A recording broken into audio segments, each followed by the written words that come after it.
Welcome to Assault Learn and Play Part 9.2 Optional Rules, Tactical Air and Artillery Support. Tactical Air and Offboard Artillery Support. When we first published the Assault game system, it was important for us that it had a modular structure. This meant it would be fully accessible to new players, but would also allow us to add expansions that gives it an even more of historical feel. As a player, you can decide exactly how much complexity you want to play the game with. Whether you want a quick and easy game or to go with all the extras, the choice is entirely yours. The Tactical Air and Offboard Artillery Support expansion, combined into the acronym OAS for convenience, is an optional expansion that can be used for the Assault game, and introduced two new elements into the Assault game system. As well as infantry, artillery and vehicle units provided in the game, players are now able to add in air and artillery support to fight their battles. The air and artillery support refers to Tactical Air Support, TAS, Offboard Artillery Support, OAS. Players are also able to use the blast values, which were included on the unit cards of the game, ready for this expansion to become available. This expansion contains the TAOS player aids, the TAOS cards, and punchboard markers for terrain damage. Integrating the TAOS expansion. Integrating the Tactical Air and Offboard Artillery support into the Assault games is relatively straightforward. This is done through the set of TAOS cards that provided with the expansion and described below. Clarification. Also, the Tactical Air of Support and Offboard Artillery support cards are marked on the back as command cards. They will be described in the expansion rule in the following way. TAS cards, if the next text is referring to Tactical Air support cards only. OAS cards is referring to Offboard Artillery support cards only. TAOS cards is referring to both types of support cards. This is to differentiate them clearly from the command cards that come with the base game. Before setting up their command card deck for the scenario, the players must check whether the scenario being played allows the use of TAS command cards. If the scenario allows the use of TAOS cards, then players may exchange up to 5 to their command cards for the same amount of TAOS cards. Any exceptions to this can be seen in the specification and the scenario description.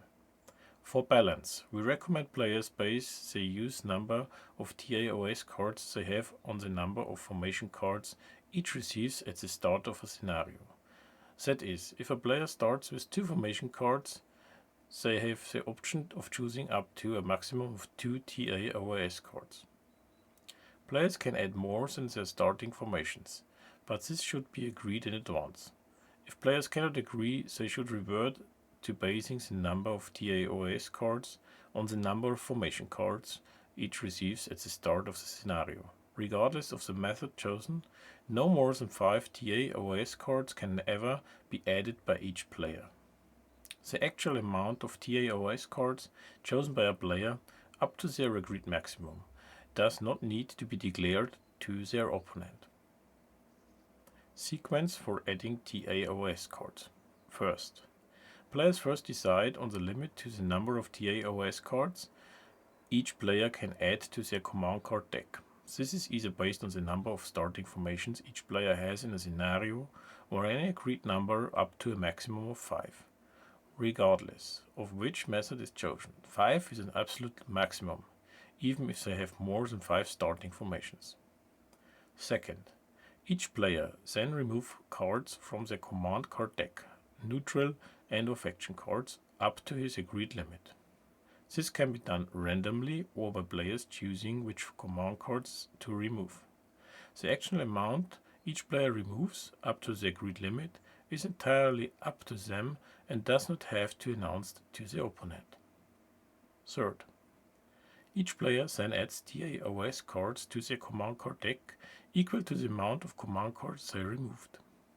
Fourth, both players' newly formed command card deck is shuffled. If playing with the optional command points, players should be reminded when deciding how many TAOS cards to add, as each one will require a command point to use. Removing command cards. The command cards removed by the players for the exchange can be for the faction or neutral command cards. Players can either randomly remove command cards or choose which command cards are being removed. Both methods are described in the bullet points below. This should be agreed beforehand. If players can't agree, they should use the first method, drawing them randomly. Both players should first randomly remove the command cards they wish to exchange for TAOS cards, up to the maximum of 5, or defined in the design description, from the command card deck and discard them into the box. The discarded command cards are no longer available for that scenario. Or both players should first select up to 5 cards from the command deck and discard them. The discarded cards are no longer available for that scenario. Adding TAOS cards. Once the command cards have been removed from the command deck, players should add the TAOS cards. The number of TAOS cards drawn should equal to the number of command cards each player discarded. In other words, if the player discarded 3 or their command cards from their command deck, they add 3 TAOS cards to the command deck. Players can either randomly select the TAOS cards to add to their command deck or choose them. Both methods are described in the bullet points below. This should be agreed beforehand. If players can't agree, they should use the first method, draw them randomly. So, first method, both players shuffle the TAOS cards and randomly draw up to the number command cards they discarded. Or both players choose TAOS cards up to the number of command cards they discarded. Each set of TAOS cards chosen by one of the methods above are now shuffled into each player's command card deck, ready for them to use in that scenario. Planning phase. A planning phase 6.2 always occurs as part of the turn sequence when using the TAOS cards, regardless of whether any of the optional rules are also in play. This is important because it is the point where players decide if they wish to play any TAOS cards during that game turn. Once the planning phase is over, players lose the option to use TAOS cards for that game turn. TAOS cards after use. TAOS cards are placed in the player's command card deck, discard pile after they have been used. Any exceptions to this will be noted on the card or in the expansion rules. Tactical air support. Tactical air was a very important factor during Operation Husky. At the beginning of the operation, hundreds of aircraft were buzzing over the beaches and island. Airstrikes cut off supply lines, destroyed enemy positions, and supported beach landings in their advance or to hold the defense positions. With this expansion, player can now introduce this element into their games. Let us talk about the TAS unit cards with the front and back side. So we have to take a look and see we have a faction symbol, which can be US, Italian, or German. You have card title. You have a phase when this card can be used and when this starts to be used. You have a unit information. You have special ability information and attributes for this tactical air support unit. You have target type for armored vehicles and infantry artillery units and the attack dice. You have an accuracy modifier for a possible second attack if the unit has one. You have a blast value for blasting buildings or damaging terrain. You have defense dice against anti-aircraft fire, and you have the game module code. The backside, as mentioned before, is like a command card. Before we go into detail about requesting TAS and how to play out TAS, I wanted to mention our game aid for the tactical air support. So we provide again here a game aid for players to be used as a reminder for how to perform this kind of tactical air support. And you see, of course, above first part, you see the TAS sequence, and of course the reference to the single rules in the rulebook. So just take this to your hand when we go now to the rulebook, and then you see how this works. How to request TAS during planning phase. If a player wishes to use tactical air support during a turn, they must request it during the planning phase. 6.2. They need to meet certain requirements to do this. Firstly, they must have a TAS card in their hand of command cards. Secondly, if playing with the optional command points, C622, they must assign a command point to the TAS card. If they aren't playing with the optional command points, they can just play the TAS card. Either way, the card should be placed face down in front of the player ready for the turn. This card should be visible to the opponent to see they know that TAOS will be used against them this turn, but without knowing exactly what type of TAOS will be and when.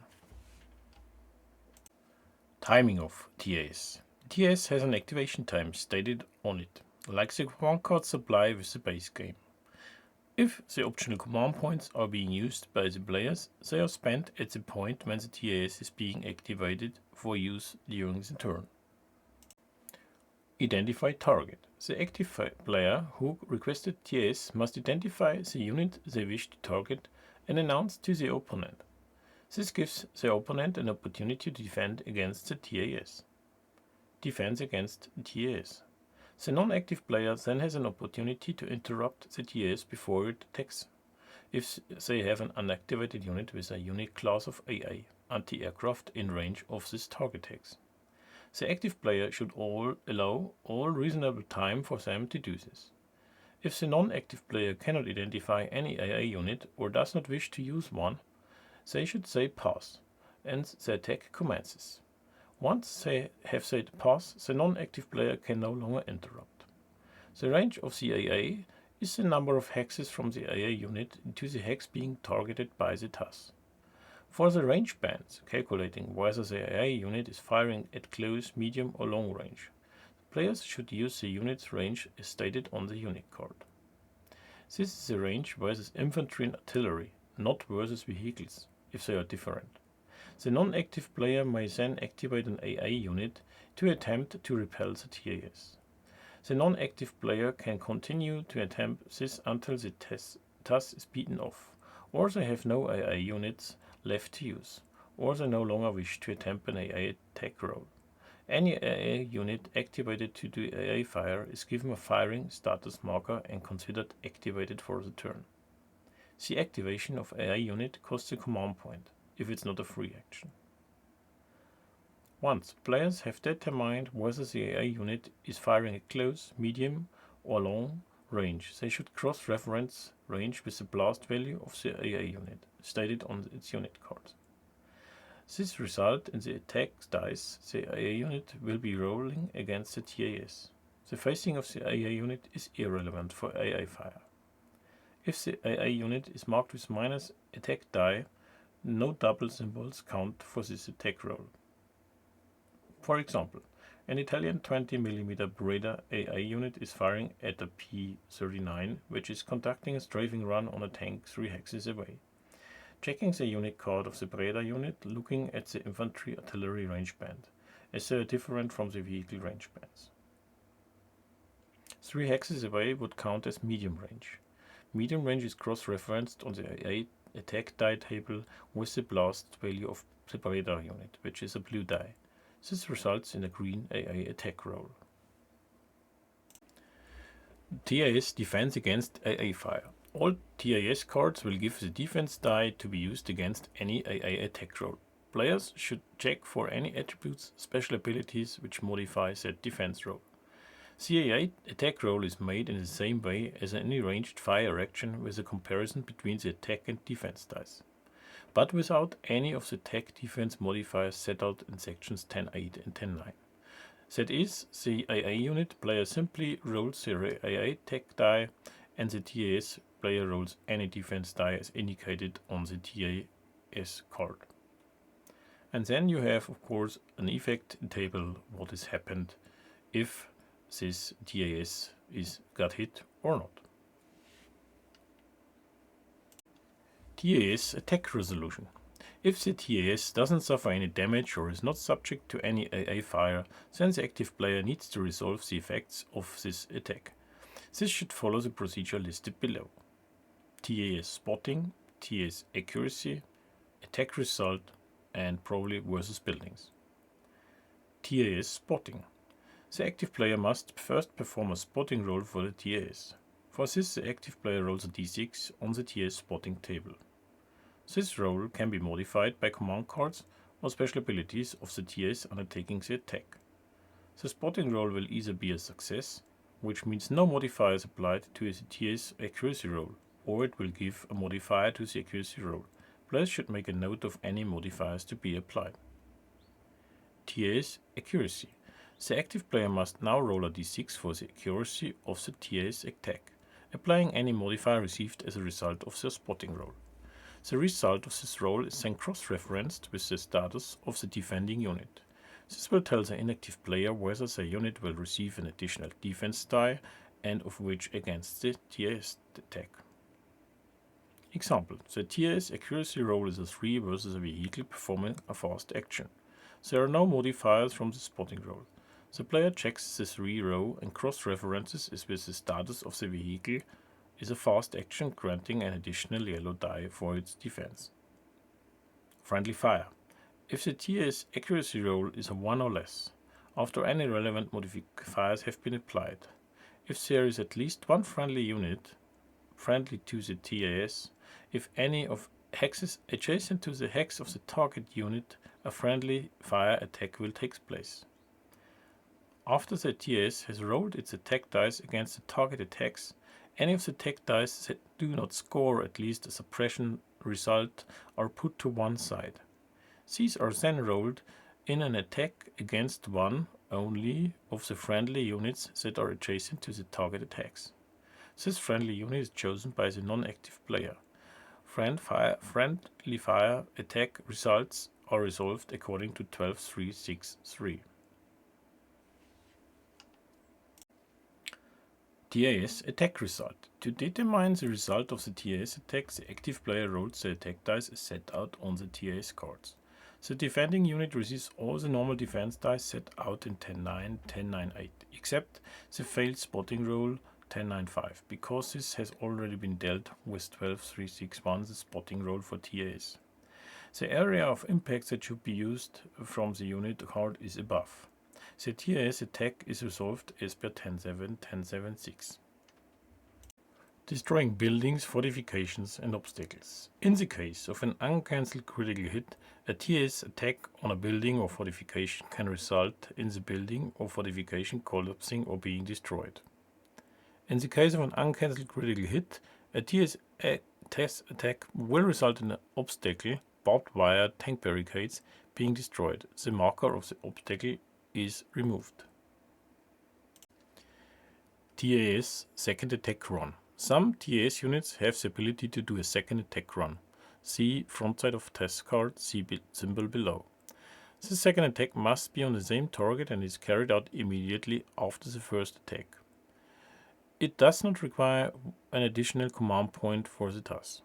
The inactive player may use an unactivated AA units to repel the second attack run.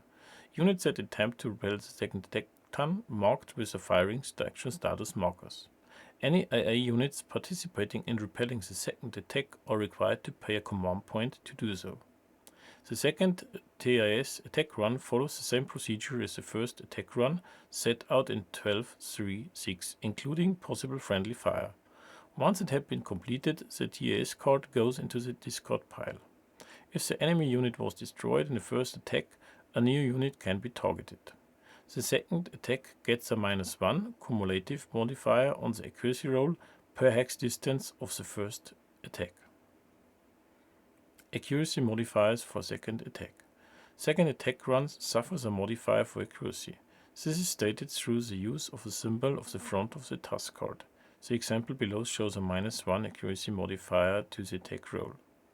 And accuracy roll modifiers for second attack could be 0, no accuracy modifier for second attack, plus minus X accuracy modifier for second attack. So let us start one example how to do tactical air support. So first, the player has to request tactical air support, and my US player has prepared one of his hand cards during the planning phase and says, I want to request tactical air support. Therefore, he has to use a command point to activate this, so he have planned one command point on that tactical air if you play with command points. So during the planning phase, then he plans this card, and of course when this card is activated, it's stated on the card itself. This card is to be activated on the support phase, so he calls a strafing run for the support phase. So now it is planned and game is proceeding, and after the planning it goes into the support phase. The initiative is at the US player, and he says, okay, I reveal my card, I will use this strafing run for the support phase. I have to activate it with spending one command point, and I want to attack this tank on the road hex.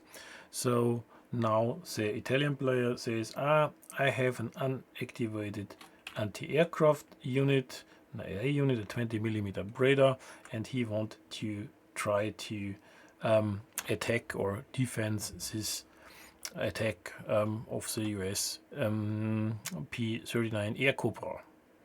So first of all, the Air Cobra is attacking this, and the first activation goes to the Breda, trying to get rid of this strafing run. So you have to count your distance to the targeted hex. So we have a 3 distance, and we have to use the range factor versus infantry artillery. So we are on the medium range 3 to 6 hex, and we check then the range factor AA units attack. We have the medium range, and we have a blue blast value on that unit card of the Breda MG. So we have here a green attack die to try to hit that TAS before it is drops their bombs. Okay, then it's a plain roll, and there is nothing to defend for the P-39. It would have had a green defense die to defend versus this AA attack. So this is marked with firing, and it's spent for the whole game turn. So now the strafing run is approaching.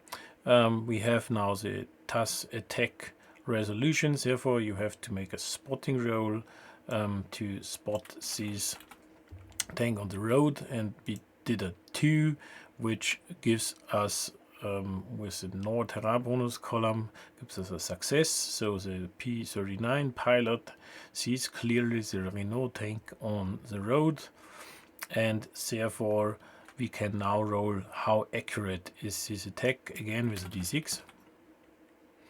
And we have a 4, and a 4 says, okay, we have an other status for a tank. So we have a 4, and we have a blue defense die additional for the tank when the P-39 drops a bomb, or firing with a machine gun. Then that was the accuracy. We go to the tech dice. We have a yellow, a green, and a blue. So I grab the tech dice of that airplane, and it's a plain roll now.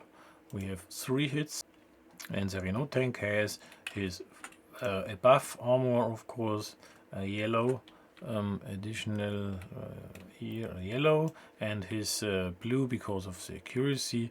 He's on the road, so there's no bonus for being on the road, so it's just a plain roll now, and there's nothing to defend it, so it was a direct hit, and it reduces now the tank to half and to again a damage point, so it's now a loss of 3 steps.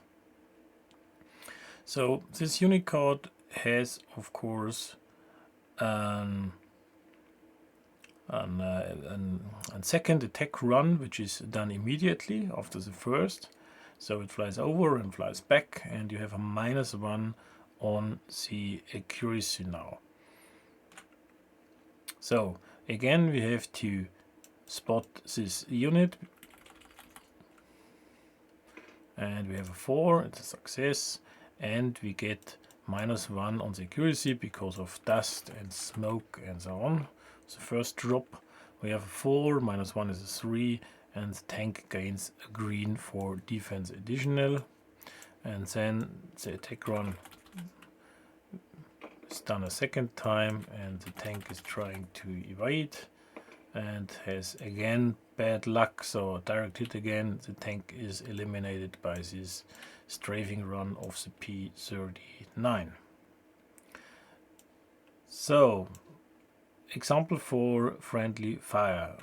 If your roll is a 1 in case of accuracy, 1 or could be less because of modifiers, then the of course strafing run can be, and it is attacking now, and therefore I have 1 suppression on the tank, and the tank is defending now, and there is no result for the defending of the suppression, but all blank are going to hit an adjacent friendly unit of the US player. So they are rolled versus them, and in that case they had luck, otherwise they could have been hit by friendly fire, of course, due to this TAS attack. So I want to add some more information. For example, if the result of this attack would have been somehow a critical hit, or at least the tank got hit by the strafing run with a critical hit, you have also to proceed like in ranged fire to use this kind of special roll, so critical hit versus vehicle units, and therefore of course it could be that the vehicle is get immobilized or has to do a fallback or suppression. So same for infantry, artillery. If they got hit by technical air, it could trigger these kind of special effects with the critical hit symbol. So just to add this information. Yeah, let us start with the off-board artillery support, OAS. At the beginning of Operation Husky, both sides had a large number of artillery. The tactical use of gun batteries was essential for offensive operations, but also very effective in the defense. Artillery could cover approach routes with smoke, delay, or shatter enemy attack columns. The use of these heavy weapons was also important in reducing enemy positions in preparation for an attack. Let us focus on such a OAS unit card. You have again a faction symbol, you have a card title, you have the activation time, you have a unit information, you have the impact area for fire for effect or suppressive fire, you have therefore the attack dice for the primary target hex, the attack dice for secondary target hexes, you have the blast value, you have dice for OAS mode smoke, primary hex, then the impact area for smoke screen, and you have the game module code. OAS is threaded as conducting indirect fire, but the rules surrounding how the fire attacks are resolved is treated differently, in some respects to those set out in Chapter 7. Where there is any contradiction, the rules in the expansion takes precedence. The main differences are as follows. The OAS strikes take place in 2 game phases. Support phase, spotting the target hex and firing exploratory shells. Action phase, the artillery strike. OAS always requires spotter. OAS strikes, even when not firing smoke, automatically cause 1 smoke marker to be placed on the target hexes after attack. simulating a mixture of smoke and dust. The limit for smoke markers in a hex is raised to 5 markers per hex. Defender loses the weakest defense die against an OAS attack, because it's indirect fire. OAS strikes can hit multiple hexes, primary target hex and secondary target hexes stated on the OAS unit card.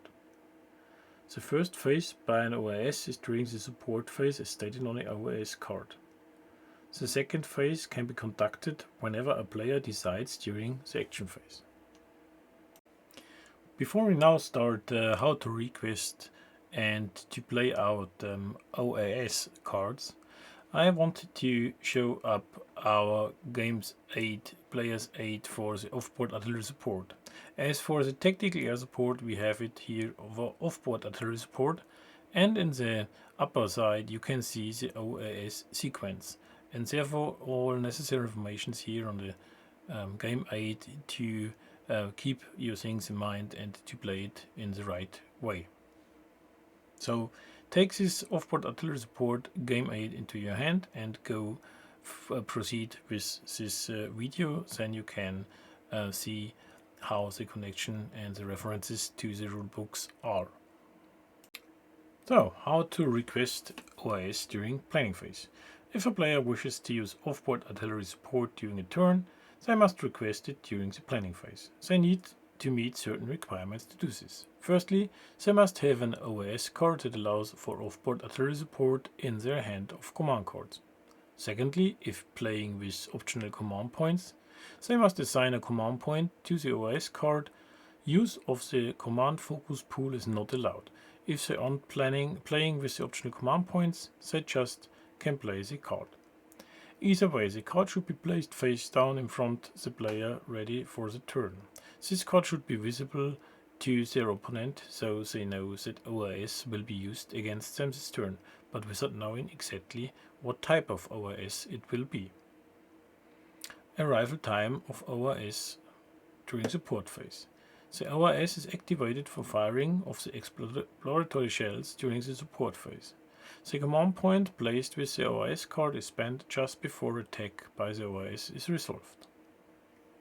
Spotting the target hex. There are some changes to the rules set out in Chapter 7 when using OAS. The rules in the expansion take precedence for OAS only if there is any conflict. OAS always requires a unit to act as an unactivated unit to act as a spotter for the strikes. A spotting unit can be infantry, artillery, or vehicles with a scout ability. Other vehicles cannot spot for OAS. However, there is no spotting role needed for OAS, as it is the hex that is being targeted, not the individual unit on it. The spotting unit must have a line of sight that isn't blocked to the hex to OAS wishes to target. That hex is marked with an objective marker. This hex is now called the primary target hex. Once it has acted as spotter for the first time, it is marked with normal action. A unit spotting for OAS for the attack will always cost a command point. It's not a free action. So firing exploratory shells. This rifle unit is a spotting unit, has marked with normal action, and it sets the objective to this hex with the Renault tank. And therefore this is not a scout unit, and we are in the planning phase, in the support phase. We have to roll this dice and the d6, and we have to define now the exploratory shell where it is landing or if the objective hex is confirmed. Therefore we have this table, and we decide that one of the secondary target hex, starting hex to count clockwise, is on that hex. This is 1, and therefore we roll if we hit the target hex. So the green die shows a blank. A blank says primary target hex not confirmed. Shift objective marker by 2 hexes. And we have a 4 on the d6 roll, and the 4 says we have to shift it 2 hex to the lower left side, which is 1, 2, 3, 4, 1, 2. So we shift the exploratory shells to there. So that is the now the new position of the artillery, and therefore the player has in the action phase for the main artillery strike possibility to shift this objective marker. Again, I will show up in an example. Artillery strike action phase. Providing the spotting unit has not yet been eliminated and still has a line of sight to the primary target hex, the player can decide when to start the artillery strike with the deployed OAS cards. This can be instead of an activation or even as a reaction to an enemy movement action. If the spotting unit has been eliminated before the artillery strike, the OAS process is cancelled. The OAS card is returned to the hand and can be used again in another game round. The artillery strike is executed as follows: selecting the firing mode, determining of the impact area, attack result. OAS fire modes. OAS is rated as indirect fire and has 3 different modes available for its attack. The owning player can decide, within certain restrictions, the fire mode for each attack. The 3 modes of OAS fire are smoke screen, suppressive fire, fire for effect. Smoke screen. OAS can fire smoke shells to prevent enemy units from observing what their opponents are doing. When resolving this fire mode, one smoke marker is automatically placed in the primary target hex. The dice used for this fire mode and the number of hexes affected are indicated on the OAS cards. The rules from 7.2 apply to the placement of smoke markers with the following difference. Smoke dice can be used up to the entire impact area indicated on the OAS cards. Clarification. Rolls when resolving the effects of smoke never cause damage to units or terrain in a hex. Suppressive fire.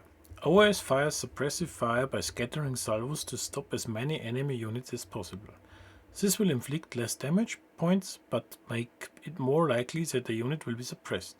Suppressive fire is applicable to infantry units, tank riders, artillery units, unarmored vehicles. Suppressive fire is not applicable to armored vehicle units. When resolving suppressing fire, the owning player performs suppressive fire on the primary and 1 secondary target hex. This is done by splitting the attack dice of the primary target hex as equally as possible into 2 groups. The player must assign each of the 2 groups to 1 target hex.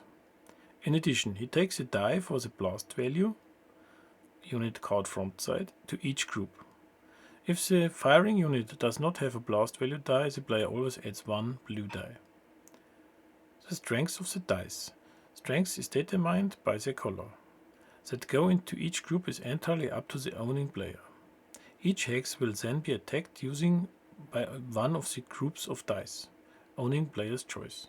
The player using the OAS can decide which of the 2 hexes it affects.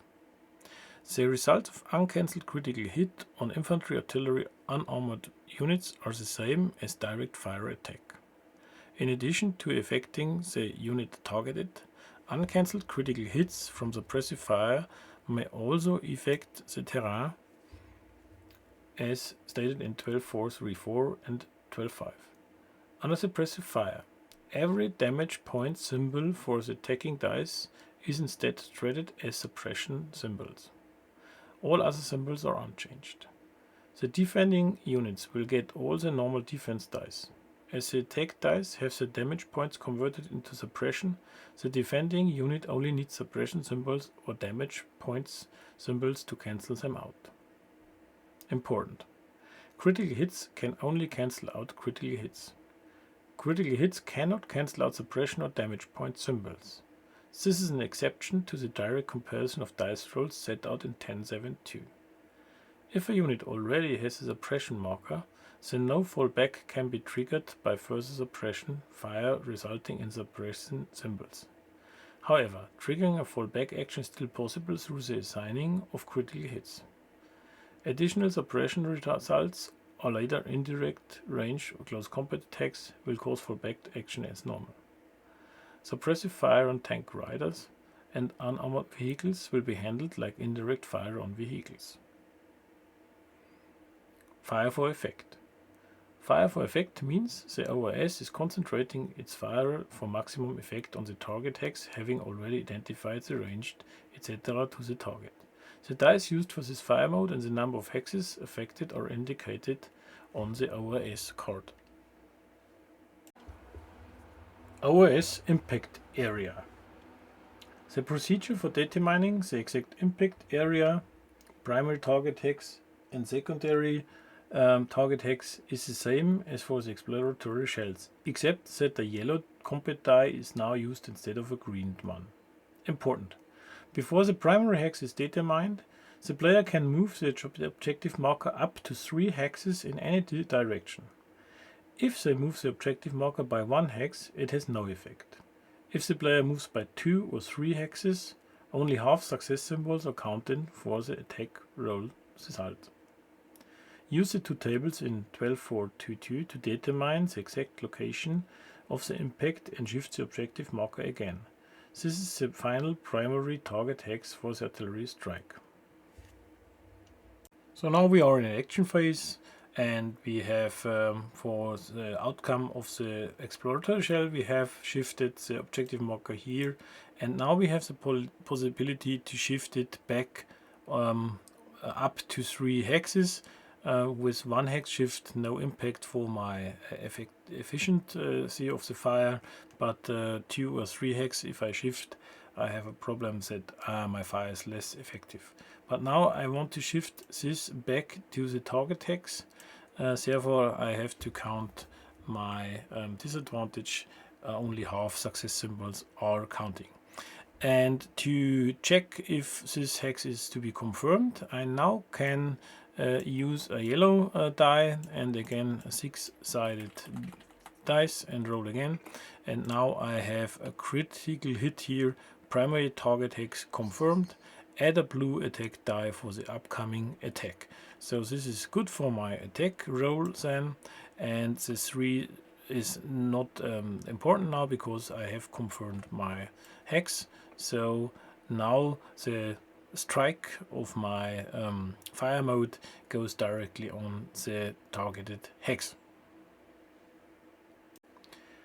Attack result. To determine the OAS attack result, now the OAS player rolls his attack dice according to the OAS unit card. Defending unit receives all the normal defense dice set out in 10.9, 10.9.8.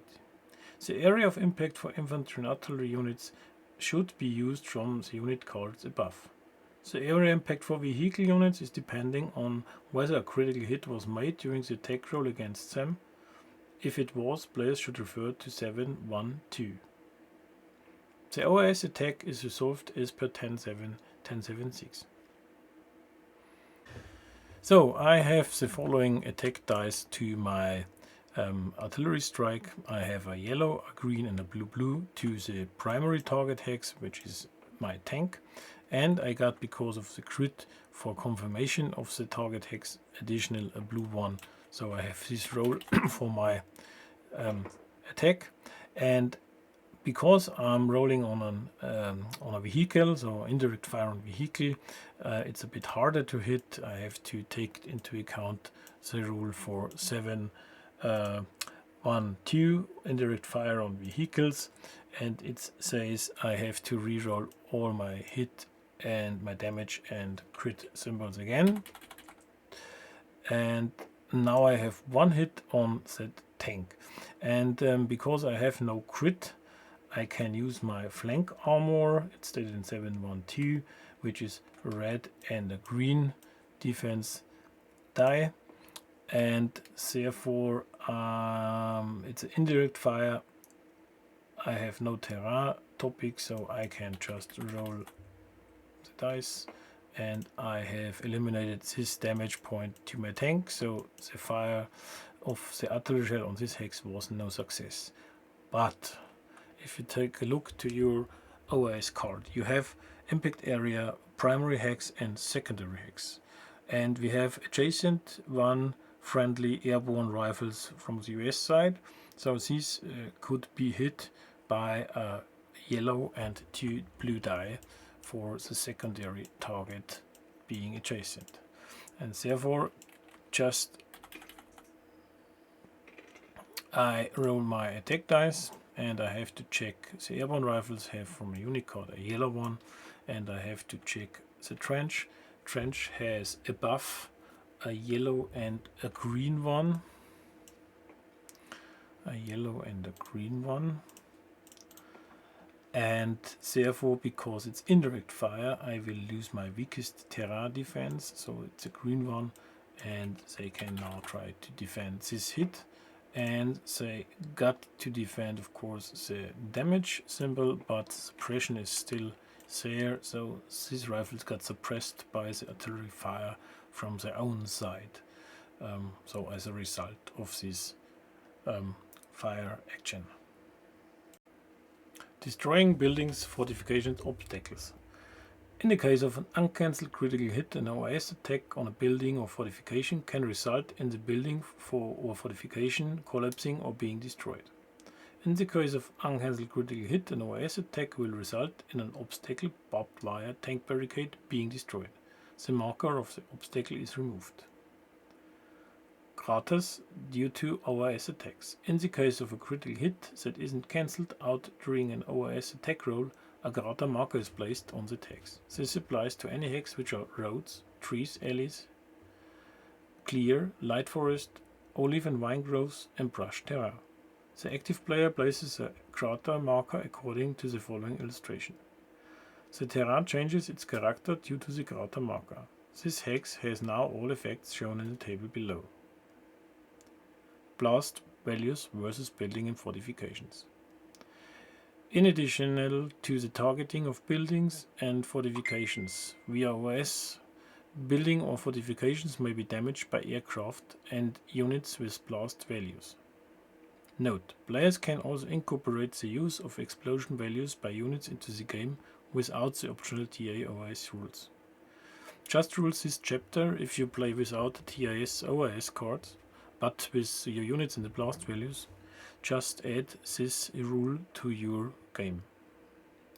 Blast values means that any building or fortification occupied by the defending unit may be destroyed if attacked by ranged fire, whether direct or indirect. If the building or fortification is destroyed, the defending units will either be eliminated or flipped to their half strength. Even if the building or fortification is not destroyed, there is still a chance that the defending unit in it will receive damage points or suppression result. Blast values come into play if during a ranged attack or special ability, for example the unit cards, there was an attack roll with an uncancelled critical hit symbol. If this happens, a further test must be performed for each uncancelled critical hit result to determine whether the building is destroyed. This does not apply when firing smoke. Procedure. The active player now rolls a blast value die from the TA OAS command card or unit card. The defending player rolls the strongest terrain defense bonus die of the building or fortification that is set out in the terrain chart. This is resolved using the dice roll comparison as described in 10.7.2. The following results are possible. Building or fortification collapses, all units inside this hex are eliminated. Building or fortification collapses, all units inside the hex are flipped to half strength. Building fortification collapses, all units inside gain 1 damage.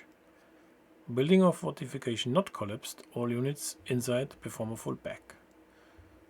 Building or fortification not collapsed, all units inside this hex are suppressed. If a building collapses, the defending player must take a ruin marker and place it on the hex. The terrain changes its character due to the ruins marker. This hex has now all effects shown in the table below or on the player side. Clarification: bridges cannot be destroyed in this manner. If a bunker, pillbox or gun position collapses, the defending player must flip the marker of these obstacles to the trench side. If a trench or sandbag position collapses, the defending player removes the marker. You see some examples below. Okay, let us do an example for suppressive fire. My spotting unit is the rival here. I activated my artillery strike and I wanted to perform suppressive fire on this objective hex. And we assume that I did, of course, the roll for exploratory shells. We are now in the action phase, and in the action phase I'm allowed to react also with my offboard artifier. So I can start if I'm on my action, but I can also wait. And I decided to put my suppressive fire on this objective hex, and I can choose a second one, of course, to spray with my shells. So I decided to wait. The Italian player is on the move and he wants to go quick over this target, and he is on the move, and I decided now, oh, it's time to react, and I want to do my suppressive fire by shelling on the objective hex. Now I have bad luck and the main is nothing, but I can of course divide my dice into two equal, or at least trying to get equal groups, but I decide which color is going where. So for example, I have, because of my primary hex, I have a yellow, a green and a blue die, and because I do suppressive fire, I can use my blast die additional, which is a yellow one. So I have these 5 dice for shelling 2 hexes. One goes here and one goes to my reaction of this fast action. So I will divide by 2, which is 2.5, rounded up 3. So I can make a group with 3, and I take the strongest, and with blue I take them for this hex, which has no effect now because it's only brush, no unit inside, so I can get rid of them. And I just roll the attack dice, and now it's different to normal ranged fire or normal fire for effect. Every damage symbol is counted as suppression. So I have now 3 suppression points here on this unit, and this unit has, because it is a fast action, it has a yellow inherent and it has a green because of the clear terrain, but it loses the weakest because of fast action, and it loses a terrain defense because of indirect fire. So I will skip all the terrain defense and it's just the inherent, and I will roll, and the 2 damage points are eliminating, of course, 2 of the suppression results, and the result of this unit is it is suppressed because of the remaining suppression symbol. So my suppressive fire was successful. I managed to stop the rifles on that clear hex. And of course, do not forget, any OAS attack leaves 1 smoke marker behind on the text. So we have here 1 smoke marker, and of course, even if we have not done some kind of suppression on units, but we have had an OAS attack here, we will leave a smoke marker, which influences, of course, defense behavior and line of sight. And let us do one last example for firing smoke. My spotting unit here is activated, and my primary target hex is here, and we want to fire now a smoke screen, and we have the yellow green die on the primary hex and a yellow blue for the secondary hex. So starting with the primary hex, it is rather easy. I just roll my dice, and every success symbol without suppression is a smoke marker. So I generate now here 4 smoke markers, 1, 2, 3, 4 on my primary hex. And then I can start rolling with my hex around, because I have here 6 hexes around, which I can generate smoke, and I start with here. So I roll my secondary, and I have again 2 markers here. I go clockwise, and I have 0, and I go clockwise, and I have 2, and I go clockwise. Smoke does not generate damage to units, so it's rather easy to set up a smoke screen. And I have again 2, and that's it so far. So no, sorry, this one goes here, and I have a last one. I'm sorry, but you see the difference is I roll always the dice stated on the unit card. I do not lose one like if I make indirect fire during support phase with the mortar. So that was my smoke screen, and now you see I have clearly blocked the visibility of my units here.